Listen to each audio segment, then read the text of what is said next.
Camera সিরিজের আরেকটি ভিডিওতে আপনাকে স্বাগতম। আজকের ভিডিওটা মূলত একটি কমেন্টের উপর। আমি তো কমেন্টের রিপ্লাই দিয়েই দিছি, এরপরও মনে করলাম যদি একটি ভিডিও নিয়ে আসি তাহলে এরকম সমস্যায় যারা পড়ছেন তাদের সমাধান খুব সহজে করতে পারবেন। তো গাইস চলেন শুরু করি।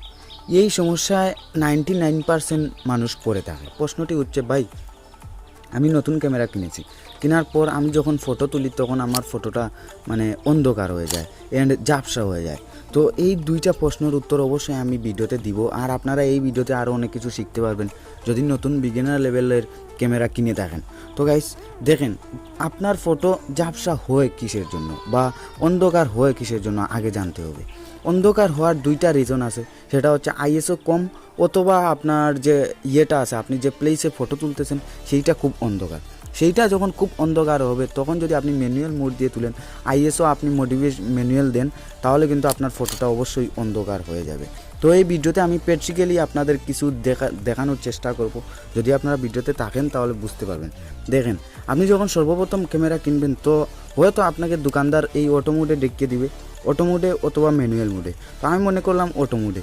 তো অটো মোডে যদি আমি একটা ফটো তুলি, দাঁড়ান আমি একটা ফটো তুলি।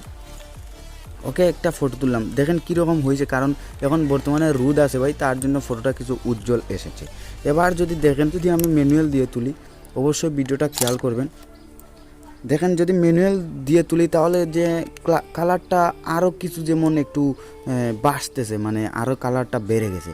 তো ভাই আপনার ফটো কিসের জন্য অন্ধকার হয় দেখেন, এখানে যদি আপনাকে কেউ দেখে দেয় যে ভাই তুই ম্যানুয়াল দিয়ে তুলিস, তাহলে ম্যানুয়ালে দিলেন অ্যান্ড আইএসওটা যদি আপনার এই 100-তে থাকে বা 200-তে থাকে, দেখেন আইএসও, এই আইএসওতে ক্লিক করার পর আইএসও আপনি পেয়ে যাবেন।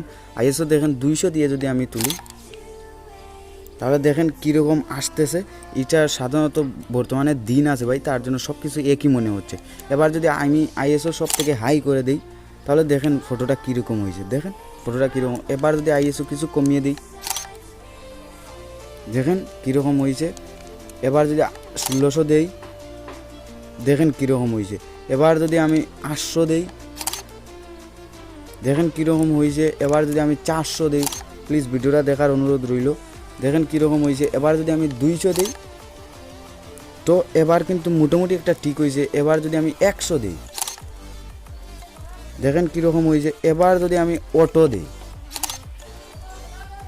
ওটে দেওয়ায় সব থেকে বেস্ট। তো গাইস এখানেই মূলত ফটোটা অন্ধকার হয়, এখানেই মূলত দেখেন। আপনি যদি কিছু অন্ধকারে একটা ফটো তুলেন অ্যান্ড বা একটু বিকালের টাইমে যে সূর্যটা পড়ে যাচ্ছে, আপনার এই সময় যদি আপনি ফটো তুলেন আর আইএসওটা যদি কমিয়ে দেন, তাহলে আপনার ফটোটা নিশ্চয়ই অন্ধকার হয়ে যাবে, পরিষ্কার জীবনেও করতে পারবেন না। হয়তো ফ্ল্যাশ দিয়ে কিছু পরিষ্কার হবে, কিন্তু আপনি পরিষ্কার করতে পারবেন না, আপনার ফটো অন্ধকারই হয়ে যাবে। তো আমি রিকমেন্ডেড করবো ভাই, আপনি আইএসওটা অটো দিবেন, দিয়ে দেখবেন আপনার ফটো অন্ধকার হয় কিনা, যে কমেন্ট করছেন। আর এই ভিডিওটা দেখার পর এইরকম যাদের সমস্যা যে অন্ধকার হয়ে যায়, অবশ্যই আপনারা বুঝতে পারছেন। এবার আসি ভাই, যদি আপনাকে কেউ দেখে দেয় যে ভাই তুই অটোতে ফটো তুলিস, অটোতে যখন আপনি ফটো তুলবেন তখন আপনার যে ন্যাচারাল যেটা আছে সেটা ক্যামেরায় ক্যাপচার করে, আপনি কিছুই মডিফিকেশন করতে পারবেন না। আইএসও বলেন, এইটা বলেন, অ্যাপারচার বলেন, ওয়াইড বলেন, কিছুই আপনি করতে পারছেন না, কারণ ক্যামেরা সব কিছু অটো করে দেয়। এটা যারা নতুন ক্যামেরা কিনেন তাদেরকে এটা দেখানো হয় যে ভাই তুই এটাতে তুলিস তাহলে তোর ফটো সুন্দর হবে। তো আমাকেও প্রথমে এইটা দেখানো হয়েছিল, তো পরে আমি বিশেষ কিছু জানছি ভাই, অনেক কিছু জানার পর এইটা আমি চেঞ্জ করে নিই। তো গাইস যদি আপনারা অটোতে ফটো তুলেন তাহলে আপনি কিছুই করতে পারবেন না। আপনি যদি কিছু ডার্কনেসে ফটো তুলেন তাহলে বেশি অন্ধকার হবে, যদি এরকম রোদে তুলেন তাহলে আপনার ফটোটা সুন্দর হবে। তো অবশ্যই আমি রিকমেন্ডেড করব, যদি আপনি খেয়াল করবেন এখানে অটো মোডটা দেওয়া আছে কিনা, যদি অটো মোডটা দেওয়া থাকে তাহলে আপনি পি তুলতে পারেন বা ম্যানুয়াল তুলতে পারেন। অ্যান্ড ম্যানুয়ালে কীভাবে তুলবেন, পি মোডে কীভাবে তুলবেন, এইগুলো সম্পর্কে যদি জানতে চান আমার চ্যানেল ঘুরতে পারেন বা ভিডিও ডিসক্রিপশন বক্স চেক করবেন, আপনি জানতে পারবেন। ওকে, এবার আসি ঝাপসা কীভাবে হয়, ঝাপসা কেন হয় ভাই। ঝাপসা হওয়ার দুইটি কারণ আছে, সেটা হচ্ছে আপনি এই যে লেন্স দেখেন, এটা বর্তমানে অটো ফোকাসে আছে। যদি আমি ম্যানুয়াল ফোকাসে দেই অ্যান্ড একটা ফটো তুলি, দেখেন প্লিজ দেখবেন, যদি একটা ফটো তুলি আমি, এখানে কিন্তু আমার এটা কিন্তু নড়তেছে না, যদি অটো ফোকাসে থাকতো তাহলে এটা নড়তো, বাট এটা নড়েনি। এটা আমাদের এখন ম্যানুয়াল ফোকাসে আছে, আমরা নিজে থেকে এটা ঘুরিয়ে আমাদের ফোকাসটা দিতে হবে। তো দেখেন আমি ফোকাসটা দিই, দেখেন এই যে দেখেন আমি ঘুরাচ্ছি, ঝাপসা হইল, ঝাপসা